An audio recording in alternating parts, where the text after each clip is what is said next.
Why does the U.S. have the power to sanction the world? The United States has long been a dominant force on the global stage. Whether through military might, cultural influence, or economic dominance, the U.S. has shaped the world for over a century. One of its most potent tools in the diplomatic arsenal is the power to impose economic sanctions. These measures, designed to restrict trade, access to financial systems, and other economic activities, have evolved into a central component of U.S. foreign policy. But why is it that the U.S. has the authority to enact sanctions on other nations? And how have these sanctions reshaped global politics, economies, and lives?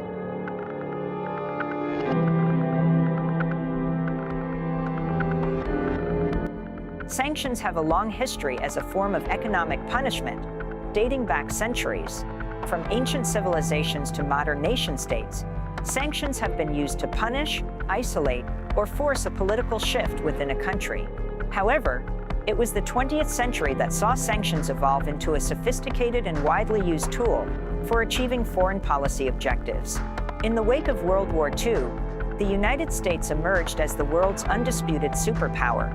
With its economic strength, military might, and political influence, the U.S. began to assert itself as the leader of the free world. It was during the Cold War, in particular, that sanctions became a central pillar of U.S. foreign policy, as the U.S. sought to contain the spread of communism and assert its dominance on the global stage. During this period, the U.S. used sanctions to target the Soviet Union and its allies, as well as countries perceived as adversaries or potential threats to the American-led international order. The effectiveness of these sanctions, however, was often debated, with critics arguing that they were sometimes blunt instruments that hurt ordinary citizens rather than the regimes they were meant to punish.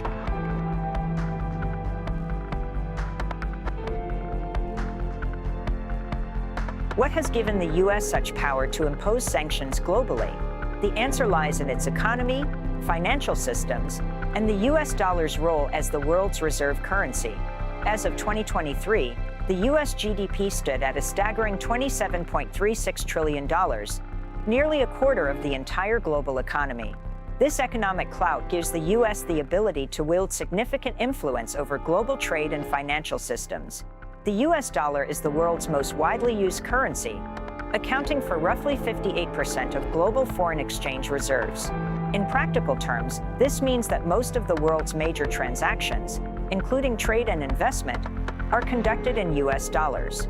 This gives the U.S. Treasury and financial institutions unparalleled leverage over other countries' economies. Through mechanisms such as the U.S. dollar's dominance in international trade, the Federal Reserve's control over monetary policy, and the vast network of American banks, the U.S. is able to shape the global financial system to its advantage. The dominance of the U.S. dollar in international finance is critical to understanding the power of U.S. sanctions. When the U.S. imposes sanctions on a country, it effectively isolates that nation from the global financial system. This can cut off access to international trade, freeze assets, and restrict a country's ability to borrow money from foreign markets. With such a vast network of financial connections and institutions, the U.S. can quickly and effectively impose sanctions that reverberate across the globe.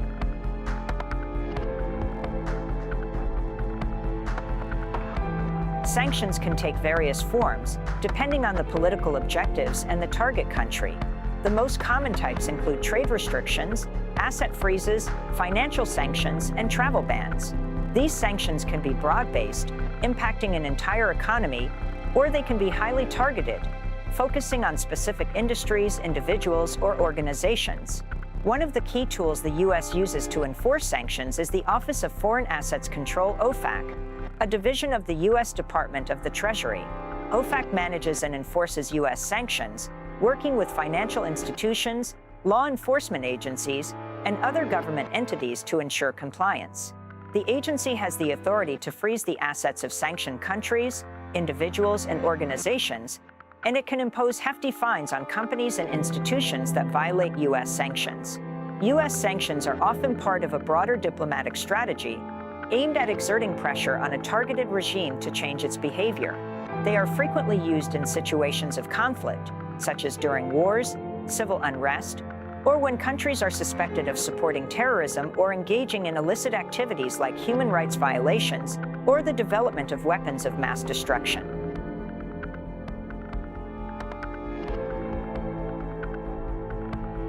To understand the far-reaching impact of U.S. sanctions, we can examine some notable case studies of countries that have been subjected to U.S. economic measures. These sanctions have not only shaped the political landscape of these countries, but have also had profound effects on their economies and civilian populations. In recent years, Russia has become the focal point of a major sanctions campaign, particularly following its annexation of Crimea in 2014 and its ongoing involvement in the conflict in Ukraine. The U.S. and its allies have imposed a series of economic measures designed to isolate Russia, economically and diplomatically.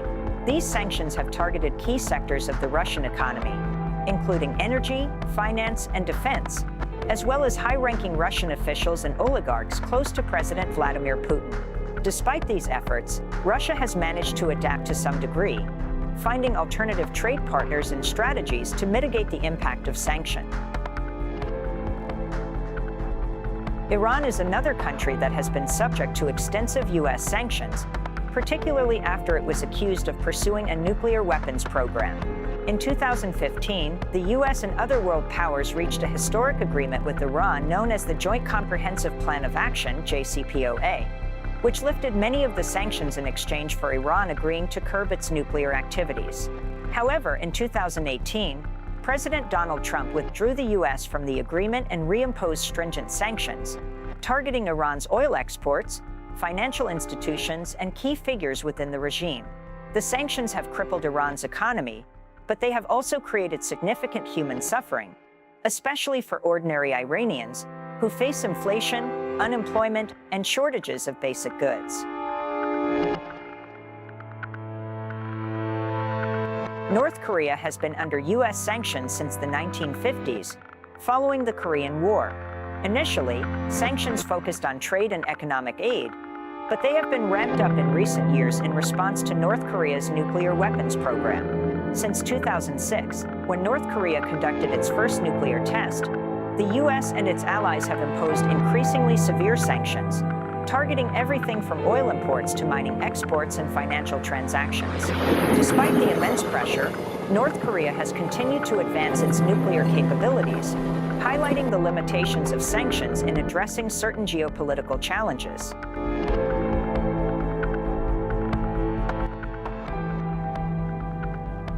Venezuela, once one of the richest nations in Latin America, has been grappling with severe economic collapse in recent years, partly due to the U.S. sanctions imposed in response to the authoritarian regime of Nicolas Maduro.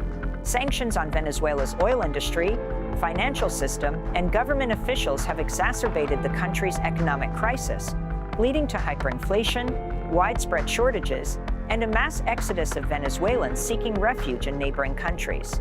The U.S. has framed its sanctions as a means to pressure Maduro to restore democratic governance, but critics argue that the measures have disproportionately affected the Venezuelan people, contributing to one of the worst humanitarian crises in the region.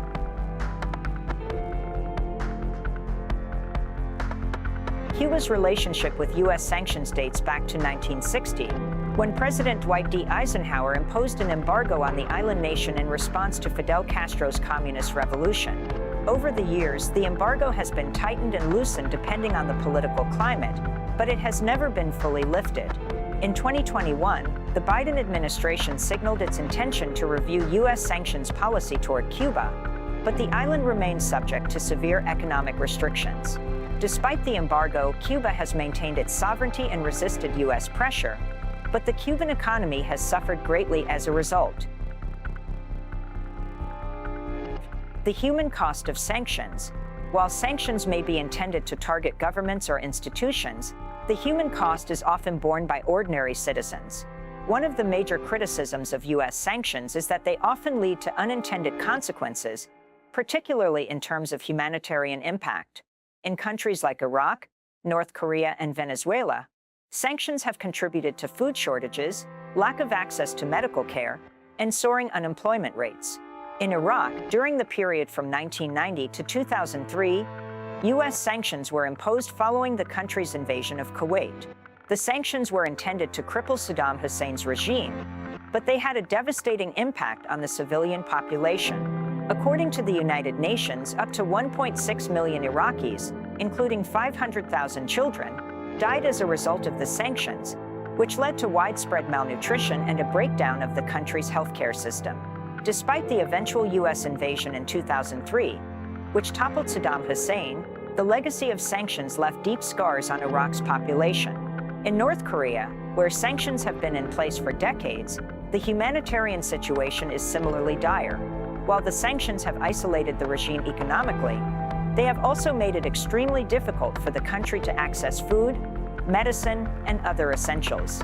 This has led to chronic shortages, malnutrition, and a devastating impact on the population, especially children. In Venezuela, the effects of U.S. sanctions have been felt most acutely by the poor and vulnerable.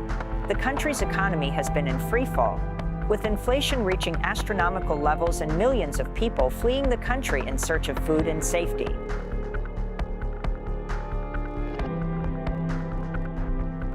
U.S. sanctions have become an integral part of the nation's foreign policy toolkit, helping shape the global political landscape. However, the effectiveness of sanctions is often debated, with critics arguing that they disproportionately hurt civilians and fail to bring about meaningful political change. As global power dynamics shift and new economic alliances emerge, the future of U.S. sanctions will likely continue to evolve, with questions about their humanitarian impact and long-term consequences at the forefront of the debate. The U.S. will continue to use sanctions to advance its geopolitical goals, but the international community must grapple with the broader implications of these policies. Ultimately, the power to impose sanctions comes with a profound responsibility, one that requires careful consideration of both political objectives and human lives.